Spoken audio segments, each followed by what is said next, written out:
بجد أنا مبسوطة بيها، مش عايشة طفولتها زي بقية الأطفال بس أنا مبسوطة بيها حقيقي. هنا بقى فيديو تاني لسيدة تانية، دي أوضة بنوتتها اللهم بارك يعني تعقد، والحمد لله إن إحنا مش هنوري بناتنا الفيديوهات دي.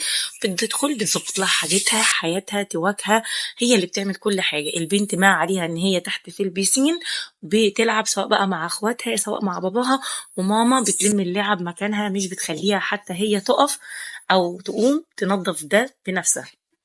زي ما قلت، ده ليه مميزات وده ليه عيوب، دي ثقافة ودي ثقافة تانية خالص، دي بيئة ودي بيئة تانية خالص، ولكن خير الأمور الوسط. أنا ممكن أعلم بنتي تعمل حاجات معينة في البيت وتساعدني ويكون عندها خبرة فيها، وفي نفس الوقت برضو لازم أخليها تاخد مساحتها إن هي تلعب وإن هي